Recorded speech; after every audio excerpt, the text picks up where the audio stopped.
Buenas tardes. Vamos a hablar sobre los 7 saberes necesarios para la educación del futuro por Edgar Morin, presentado por su servidor Eduardo Rivera Arteaga. Antes de empezar con el tema, vamos a ver una breve biografía de Edgar Morin. Edgar Nahum nace en París el 8 de julio de 1921, de origen judío. Al contar con 10 años, su madre muere en 1931. La muerte de su madre le deja un vacío que trata de llenar con literatura, convirtiéndose tempranamente en un gran lector. Es forzado a interrumpir sus exámenes en la Sorbonne cuando Francia es invadida por el ejército alemán. En julio de 1940 huye a Toulouse. En 1942 se licencia en la Sorbonne en Historia, Geografía y Derecho. Entre los 17 y 18 años, Edgar se adhiere a los estudiantes frontistas liderados por Gaston Bergerie, corriente política y filosófica que pregonizaba un socialismo nacional y un rechazo a la guerra. Se envuelve cada vez más en actividades subversivas en contra de la ocupación alemana de su país, por lo que decide cambiarse el apellido Nahum por Morin.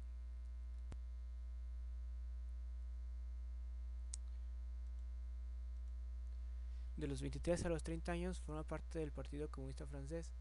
Su espíritu crítico, su conciencia reflexiva y profundamente liberal lo hacen discrepar sobre cuestiones esenciales, de tal manera que en 1951 fue expulsado del Partido Comunista Francés.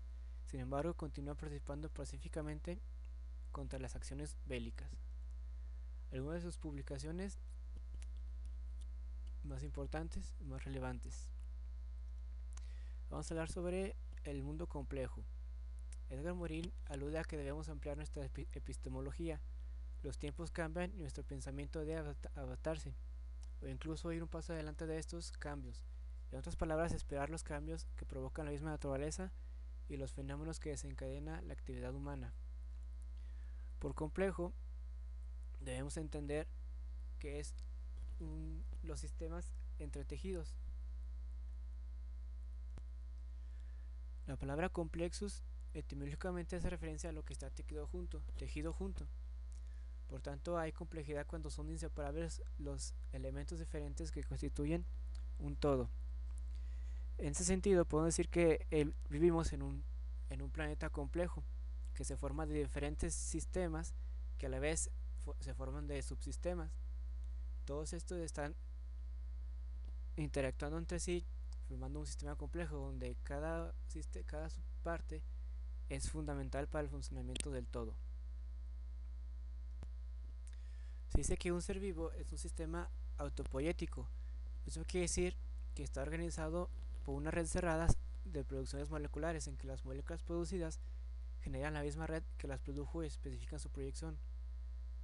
En este caso, una organización donde no es posible distinguir el productor del producto. La autopoiesis es la manera de existir de un sistema viviente y su manera de ser una entidad autónoma. Por ejemplo, en la sociedad, nosotros mismos nos reproducimos y formamos cada vez más grande la sociedad. Nosotros somos un sistema autopoiético, donde el productor somos nosotros mismos y el producto somos también nosotros mismos. La epistemología de lo complejo propone que debemos adaptar nuestro aprendizaje hacia lo complejo. La educación constituye uno de los instrumentos más poderosos para realizar el cambio, el cual debe promover una inteligencia general hacia lo complejo, y para esto se deben de hacer muchos cambios en el sistema educativo.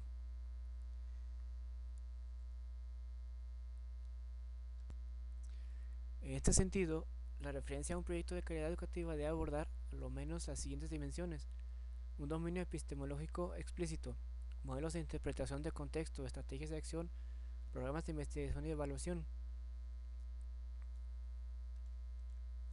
Entre los cambios, Morin señala que son obligados, ya que a seguir igual se aseguraría el inminente exterminio del hombre por el mismo hombre. Morin propone 7 saberes necesarios para la educación del futuro, el cual el primero es las cegueras del conocimiento, el error y la ilusión. Se trata de armar cada mente en el combate vital para la lucidez. Todo conocimiento conlleva el riesgo y el error de la ilusión. Los hombres siempre han elaborado falsas concepciones de ellos mismos, de lo que hacen, de lo que deben hacer, del mundo de donde viven. En esta parte, el error viene muchas veces de la percepción de nuestros sentidos. También se agrega el error intelectual. La interpretación de una palabra, de una idea, una teoría, introduce el error al interior de la subjetividad del conociente, de su visión del mundo, de sus principios de conocimiento. El, el error de interpretación depende de su forma de ver el mundo, de la forma de cada persona de ver el mundo. Muchas veces esta forma está arraigada por la cultura, por la religión, por ideas que no necesariamente son correctas.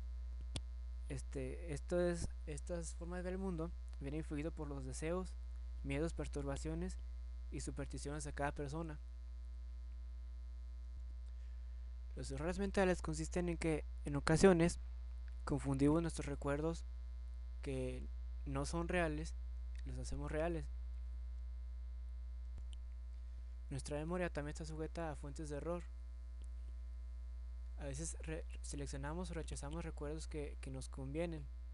Transformamos recuerdos falsos o ajenos, por ejemplo sueños, experiencias ajenas, como propios y reales. O al contrario, a veces experiencias vividas las rechazamos como reales y las desconocemos. Los errores mentales se incrementan con la edad o cuando nuestro cerebro está dañado por sustancias nocivas o alcohol, adicciones, etcétera. Nos confundimos con nuestras experiencias y las vividas y las no vividas, las que adquirimos por medios de ideas, de imaginación, de fuentes externas como películas, experiencias de otras personas, entre otros ideas, conocimientos que podemos asumir como si fueran propias. Los errores intelectuales. Nuestros sistemas a veces están sujetos a error, sin embargo no nada más son erróneos, sino que a veces protegen del error y se resisten a aceptar su equivocación. Un ejemplo es, por ejemplo, cuando antes se creía que la Tierra era plana. Era su teoría, sin embargo era errónea, pero ellos no se daban cuenta. Cuando alguien decía que era redonda, no lo aceptaban, no aceptaban su error. Lo mismo ocurrió cuando pensaban que la Tierra era el centro del universo. La persona que decía que la Tierra giraba alrededor del Sol era condenada y descalificada de su sociedad. Bueno, la racionalidad es lo que distingue lo real de lo irreal. Es la mejor herramienta contra el error y la ilusión. La verdadera racionalidad no es solamente teórica ni crítica, sino también autocrítica. El imprinting, tecnología, noósfera y lo inesperado. El imprinting cultural deja una huella matricial que inscribe al fondo el conformismo. El imprinting, término de Konrad Lorenz, marca ese retorno que imponen las primeras experiencias del joven animal. El imprinting cultural marca a los humanos desde su nacimiento, primero con el sello de la cultura familiar, luego con la de escolar y después con la universidad o el desempeño profesional. En esta imagen vemos que dicen: vivir sin leer es peligroso, te obliga a creer lo que te digan. De otra forma, se puede decir que la persona se conforma con lo que su cultura le dicta, sus costumbres y las demás, sigue la corriente de sus costumbres. La noología se refiere a las creencias y las ideas son productos de la mente que pueden llegar a tener vida y pueden llegar a poseernos. Los humanos poseídos por estas ideas son capaces de morir o de matar por un dios o por una idea. Los demonios de las ideas nos arrastran, sumergen nuestra conciencia y nos hacen inconscientes, dando la ilusión de ser hiperconscientes. Un ejemplo de esto es muchas religiones se vuelven radicales y son capaces de llegar a matar o a cometer ataques suicidas por defender sus ideas o por hacer que los demás las acepten. Lo inesperado. Lo inesperado alude a no cerrarse al cambio, a lo nuevo, ya que podría beneficiar nuestras teorías e ideas. El siguiente punto son los principios de un conocimiento pertinente. Esto significa la necesidad de abordar los problemas globales y fundamentales para inscribir ahí los conocimientos parciales y locales. Un conocimiento fragmentado impide operar el vínculo entre las partes y las totalidades. Es necesario desarrollar la aptitud natural de la inteligencia humana, enseñar los métodos adecuados para aprender el mundo complejo y sus fenómenos. El conocimiento de las informaciones o elementos de las no es suficiente, deben de de tener un contexto. Hay que ubicar las informaciones y los elementos en su contexto para que adquieran un sentido. En los seres vivos hay presencia del todo al interior de las partes. Cada célula contiene la totalidad del patrimonio genético de un organismo pluricelular, de un todo. En otras palabras, la sociedad es un sistema complejo, se compone de muchos subsistemas. Sin embargo, si tomamos a un individuo, el cual es la célula más pequeña de la sociedad, pues se refleja el todo en las partes, en la parte más pequeña.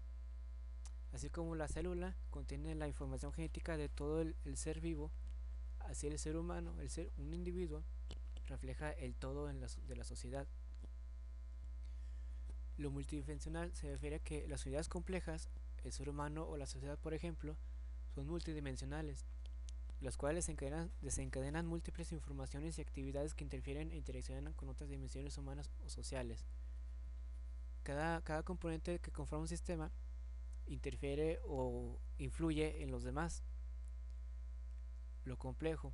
Hay complejidad cuando son inseparables los elementos diferentes que constituyen un todo. Por ejemplo, el económico, el político, el sociológico, el psicológico, el afectivo o el mitológico. La inteligencia general se refiere al desarrollo de las aptitudes generales de la mente que permiten un mejor desarrollo de las competencias particulares o especializadas.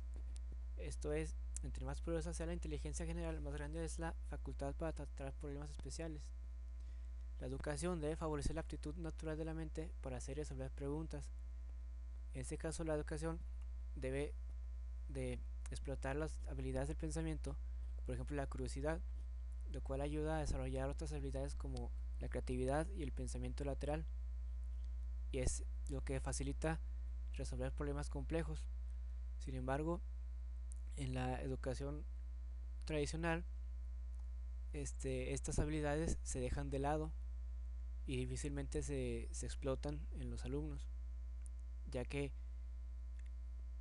y ya que la educación tradicional obliga al alumno a pensar de una forma cuadrada y no a pensar de formas laterales o divergentes. Las especialidades disciplinarias han dejado progresos agigantados en el siglo XX. Sin embargo, también provocan dispersión y desunión, ya que la especialización se aparta, se quebranta los contextos, los globales y las complejidades, y de otra manera se incomunica. Es por eso que la especialización divide las disciplinas, imposibilita coger lo complejo.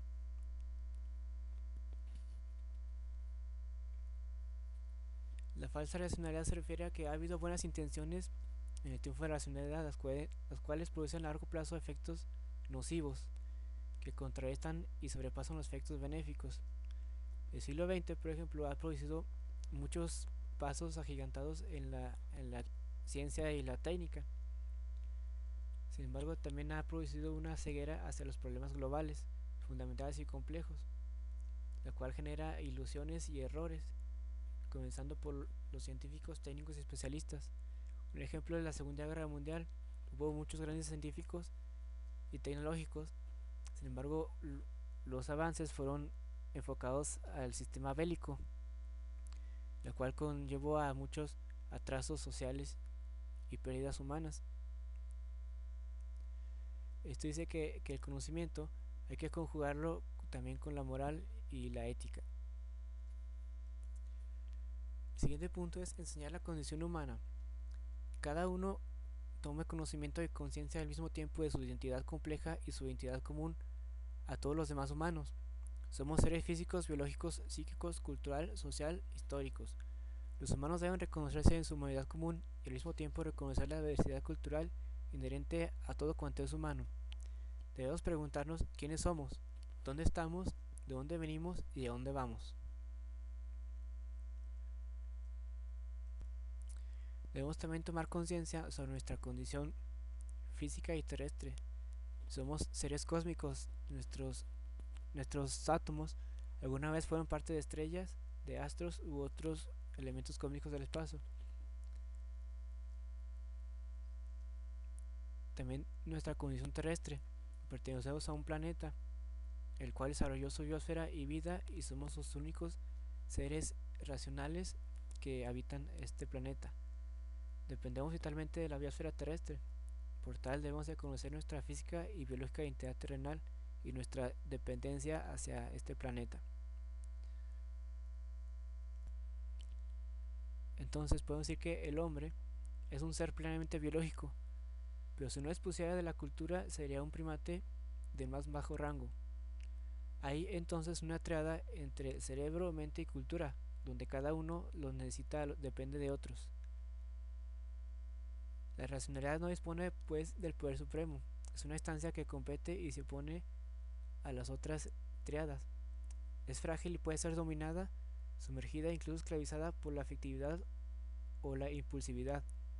Por ejemplo, el impulso homicida puede servirse de la maravillosa máquina lógica y utilizar la racionalidad técnica para organizar y justificar sus empresas. A nivel antropológico, la sociedad vive para el individuo, el cual vive para la sociedad. La sociedad y el individuo viven para la especie, la cual vive para el individuo y la sociedad. Cada sociedad tiene su cultura, la cual está constituida por el conjunto de saberes que se transmite de generación en generación. No hay ninguna sociedad humana, arcaica o moderna, que no tenga cultura.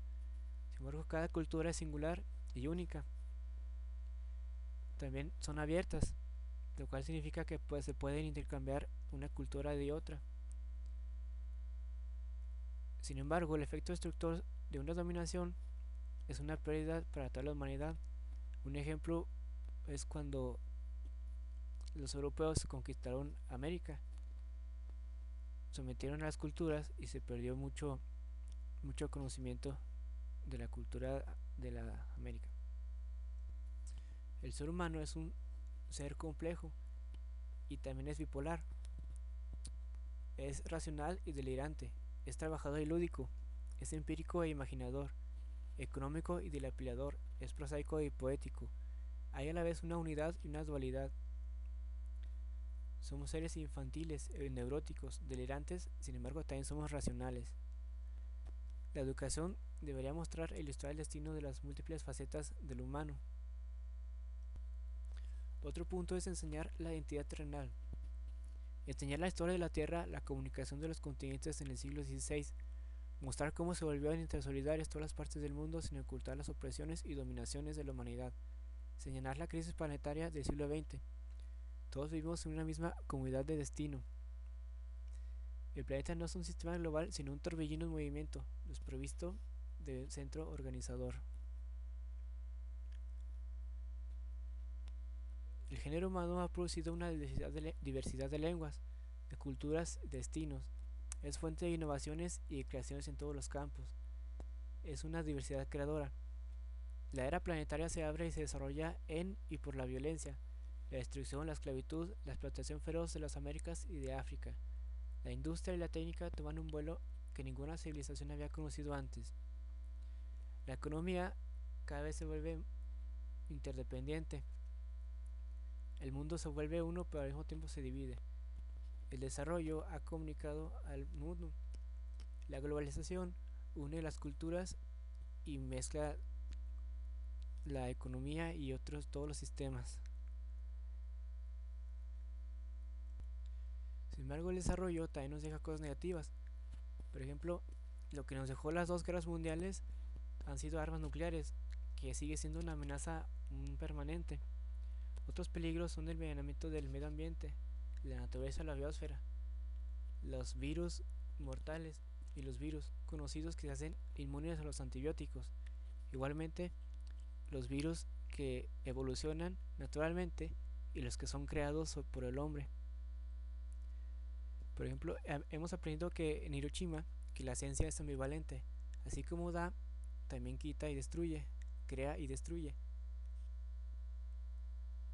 Sin embargo, hay una esperanza. La educación es la transmisión de lo viejo y apertura de la mente para acoger lo nuevo. Debemos de formar una unión de conciencia y de un sentido de permanencia mutuo que nos ligue a nuestra tierra, lo cual debemos considerar como primera y última patria. Aprender a vivir, a compartir, a comunicarse, a comulgar. Todas las culturas tiene sus virtudes, sus experiencias, sabidurías, también tiene sus carencias e ignorancias. No solo el progreso, sino la supervivencia de la humanidad es a lo que debemos aspirar. El siguiente saber es enfrentar las incertidumbres.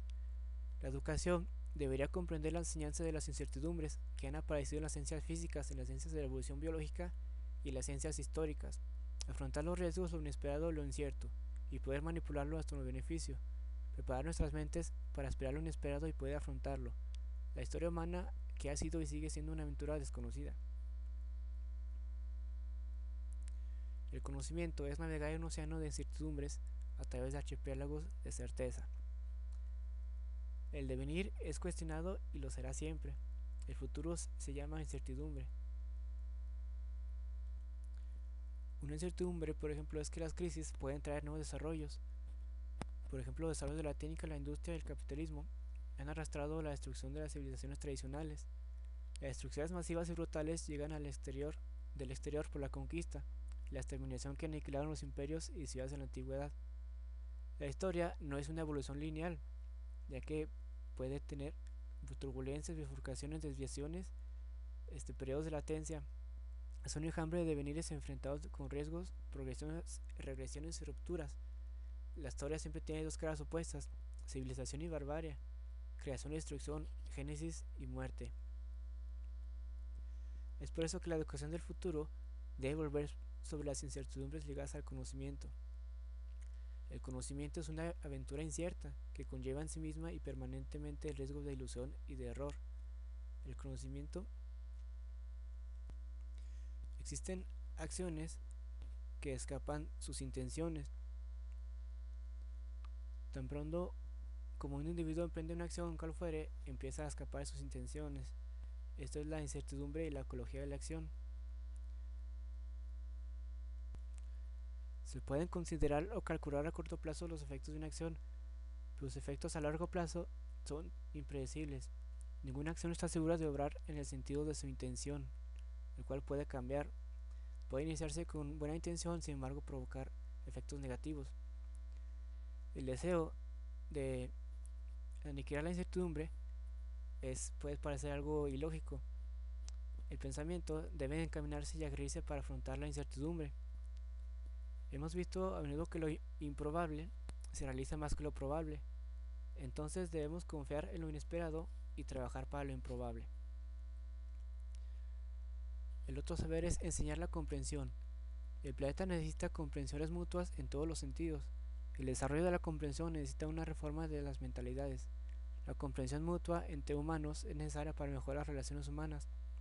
Estudiar la incomprensión y sus raíces, así como sus modalidades y efectos, centrado en los síntomas y causas de los racismos, xenofobias y desprecios. Educación por la paz. Enseñar la comprensión entre las personas como condición y garantía de la solidaridad intelectual y moral de la humanidad. Si sabemos comprender antes de condenar, estaremos en la vía de la humanización de las relaciones humanas. Comprender significa intelectualmente aprender en conjunto. Esto es la comprensión intelectual u objetiva. Se trata de explicar, considerar lo que hay que conocer como un objeto y aplicarle a los medios objetivos del conocimiento. La explicación es obviamente necesaria para la comprensión intelectual u objetiva.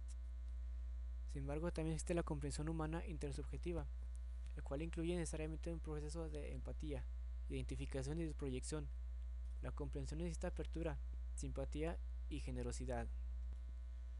El egocentrismo es un efecto negativo que uno se cubre a sí mismo sus carencias y debilidades, lo que nos vuelve despegados en las carencias y debilidades de los demás. En la escuela nos enseñan siempre a competir. La competencia tiene muchos riesgos, en el cual incrementa el egocentrismo. También el etnocentrismo nutre las xenofobias y racismos, a tal punto que pueden llegar a quitarle al extranjero su calidad de humano. Aquí se nutren los racismos. La ética de la comprensión se trata de si sabemos comprender a los demás humanos. La comprensión hacia los demás necesita la conciencia de la complejidad humana. Nosotros somos seres abiertos para allegados privilegiados, pero la mayor parte del tiempo permanecemos cerrados hacia las demás personas. La única y verdadera mundialización que estaría al servicio del género humano es la comprensión de la solidaridad intelectual y moral de la humanidad. Las culturas deben aprender unas de otras. Ninguna cultura es mejor o más rica que otra, sino simplemente son diferentes y se pueden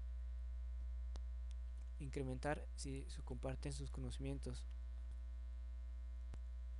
El último saber es la ética del género humano, antropoética, individuo, sociedad y especie. La ética individuo-especie debe formarse a partir de la conciencia de que somos individuos, somos independientes unos de otros, también somos dependientes, pertenecemos a una sociedad de una misma especie, concebir la humanidad como comunidad planetaria. Aquí es muy importante la democracia, ya que la democracia necesita diversidades y antagonismos. Hay que proteger la diversidad de opinión, de fuentes de información y sus medios. También sabemos que las democracias son frágiles, viven de conflictos, por estos las pueden sumergir. La democracia aún está en vía de desarrollo en algunos países. Le falta aún perfección. En otros lugares está hundida por los gérmenes de la corrupción y la impunidad. La comunidad destino planetaria permite asumir y cumplir esta parte de la antropoética, que concierne la relación entre el individuo singular y la especie humana como un todo. Esta debe trabajar para que la especie humana, sin dejar de ser la instancia biológico-reproductora del ser humano, se desarrolle y dé al fin con la participación de los individuos y de las sociedades, concretamente nacimiento a la humanidad como conciencia común, solidaridad planetaria del género humano. Como comentario final, estos 7 saberes que propone Edgar Morin, en lo personal yo lo veo muy alejado de nuestro país, ya que no ha habido muchos cambios positivos en la educación. La última reforma educativa se dio a un nivel más que estructural, no fue un nivel, una reforma epistemológica. Y esta reforma pues no ha traído cambios positivos, sino que al contrario, lo que yo percibo es que ha traído muchos conflictos. Muchos maestros no están conformes. En vez de cambios positivos ha traído efectos negativos. Entonces yo veo que, por ejemplo, otros países podrían estar más cerca de estos 7 saberes. Por ejemplo, Finlandia, donde la educación está mucho más avanzada que aquí en México. Entonces, la educación aquí en México debe de cambiar. Sin embargo, el cambio no se va a hacer automáticamente. Debemos de luchar como maestros para tener una educación mejor, sobre todo en la ética y en la empatía, en los valores morales hacia los alumnos, para que cuando crezcan sean personas de bien. Un niño, si se le inculcan valores morales, cuando crezca los va a refinar. Por el contrario, si se le inculcan antivalores, cuando crezca va a incrementar esos antivalores. Otro punto importante es la incertidumbre. Muchas veces tenemos miedo al cambio porque tenemos miedo a lo que pueda pasar, de los efectos. La incertidumbre la debemos de afrontar. Es una teoría del caos donde muchas veces pasa lo inesperado. Sin embargo, debemos de apostar por lo inesperado. Debemos esperar lo improbable para que no nos sorprenda los efectos de un suceso o una actividad. A su vez, debemos de crear un mundo sustentable. Las generaciones futuras debemos de prepararles su vivencia en este planeta. También debemos de desarrollar en los alumnos habilidades del pensamiento, imaginación y fantasía, ya que ayudan a explicar los fenómenos complejos, principalmente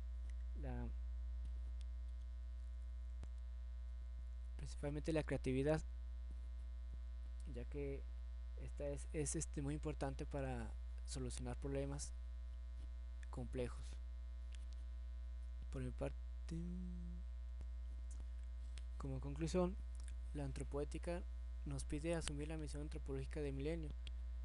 Todo se resume en trabajar para la humanización de la humanidad, efectuar el doble pilotaje del planeta, obedecer a la vida, guiar a la vida, lograr la unidad planetaria en la diversidad, respetar en el otro a la vez tanto la diferencia como la identidad consigo mismo, desarrollar la ética de la solidaridad, desarrollar la ética de la comprensión, enseñar la ética del género humano. Es importante el avance de las ciencias y la técnica, sin embargo también es muy importante que avance a la par junto con la ética. Eso es todo por mi parte, muchas gracias por su atención.